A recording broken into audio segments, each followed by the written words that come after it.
Praise the lord. ఈరోజు మన వాక్య ధ్యానం కోసం యోహాను సువార్త 1వ అధ్యాయం 12వ వచనం ఒకసారి నేను చదువుతున్నాను.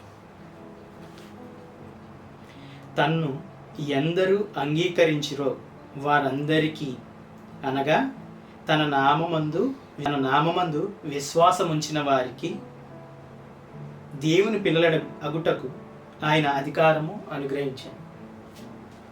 యాక్చువల్లీ ఇక్కడ తన్ను ఎందరు అంగీకరించిరో అనగా అంటే దేవుని యందు విశ్వాసం ఉంచిన వారికి, అంటే దేవుని యందు విశ్వాసం ఉంచడం అంటే ఏంటంటే ఆయన్ని అంగీకరించడం అన్నమాట.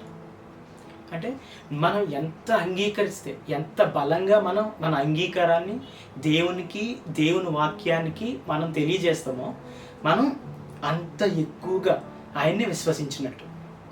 ఉదాహరణకు అంగీకారం అంటే ఏంటి, అంగీకరించడం అంటే ఏంటి అంటే, ఫర్ ఎగ్జాంపుల్ మనం ఏదైనా పర్చేస్ చేసినప్పుడు, లేదంటే మనం ఏదైనా కొన్నప్పుడు, ఏదైనా ఒక ఇల్లు కానీ స్థలం కానీ కొన్నప్పుడు ఒక ఒప్పందం ఉంటుంది వారికి మనకి. వారు చెప్తారనమాట, నువ్వు ఇది చేస్తే, నువ్వు మాకు ఇది ఇస్తే మేము మీ స్థలం ఇస్తాం, లేదంటే ఈ ల్యాండ్ ఇస్తాం అని చెప్తారు. అది వారి ఒప్పందం. ఆ ఒప్పందాన్ని, ఆయన పెట్టిన షరతుల్ని మనం ఎప్పుడైతే కంప్లీట్ చేస్తామో, సంపూర్ణంగా మనం వాటిని ఫుల్ఫిల్ చేస్తాము, లేదంటే సంపూర్ణంగా వాటిని నిర్వర్తిస్తాము, ఆ ఒప్పందం ఏమవుతుందంటే అంత స్ట్రాంగ్గా ఉంటుంది అనమాట.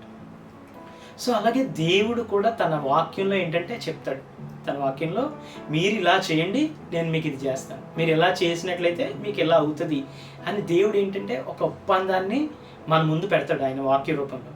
అయితే మనం ఆ ఒప్పందాన్ని మనం సంపూర్ణంగా అంగీకరించినప్పుడు, ఆ ఒప్పందాన్ని మనం సంపూర్ణంగా మనం స్వీకరించినప్పుడు మాత్రమే మనం ఆయన యందు విశ్వాసం ఉంచినట్టు. మనం చాలామంది ఏం చేస్తామంటే, మన మాటల్లో నాకు విశ్వాసం ఉంది అని చెప్తాం, కానీ మనం వాటిని ఆచరణలో పెట్టమన్నమాట. వాక్యాన్ని ఆచరణలో పెట్టాం. ఎప్పుడైతే వాక్యాన్ని ఆచరణలో పెడతామో ఏమవుతుందంటే విశ్వాసం చాలా బలంగా అవుతుంది.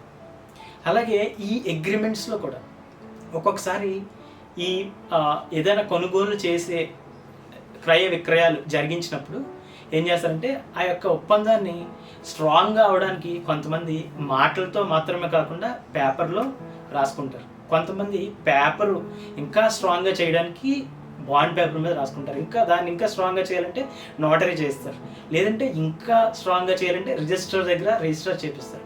సో వారు ఎంత నమ్మకంగా, ఎంత దృఢంగా వారిని నమ్మితే ఆ ఒప్పందం అంత వారికి భవిష్యత్తులో ఇబ్బంది లేకుండా ఉంటుంది.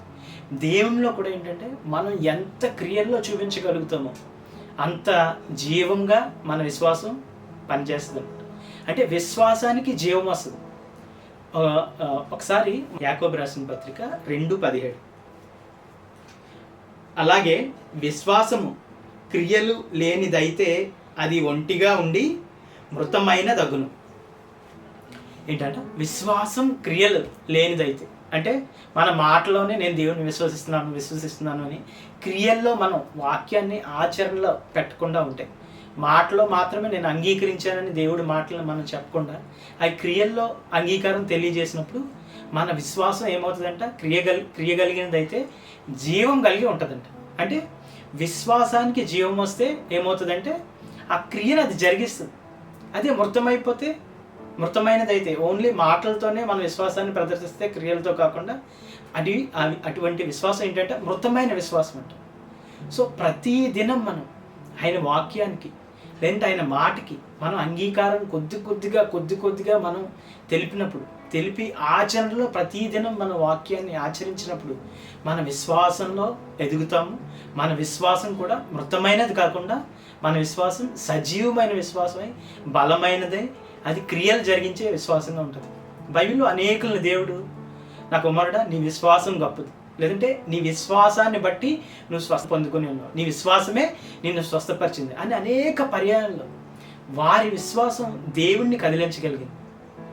ఈవెన్ ఇశ్రాయేలీలు కాకపోయినా అన్యులైనా సరే వారిచ్చిన అంగీకారాన్ని బట్టి, దేవుని మాటకి వారు చూపించిన అంగీకారాన్ని, క్రియల్లో చూపించిన అంగీకారాన్ని బట్టి దేవుడు కదిలి వారికి క్రియలు జరిగించారు. ఎందుకంటే వారి విశ్వాసం గొప్పగా కొనియాడబడింది.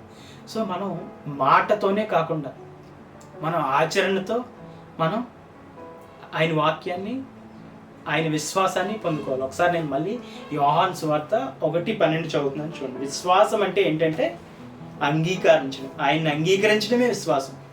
క్రియలతో అంగీకరిస్తే మన విశ్వాసానికి మొత్తమైన విశ్వాసం కాకుండా జీవం కలిగిన దృఢమైన విశ్వాసంగా ఉంటుంది.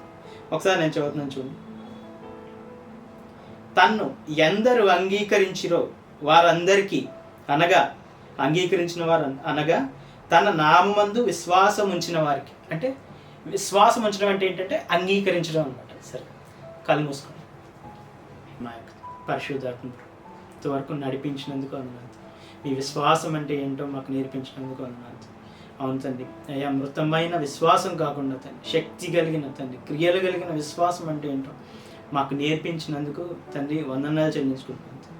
ఈ రోజు నుంచి ప్రతి దినం తండ్రి మీ విశ్వాసంలో ఎదిగి, మా అంగీకారంలో మేము ఎదిగి, మేము ప్రతిరోజు వినే వాక్యానికి మా అంగీకారాన్ని క్రియల్లో మేము వ్యక్తపరిచి గొప్ప విశ్వాసాన్ని పొందుకునే కృప మాకు దయచేయమని నజరేయుడైన యేసయ్య నామమున అడిగి పొందుకొని ఆమేన్.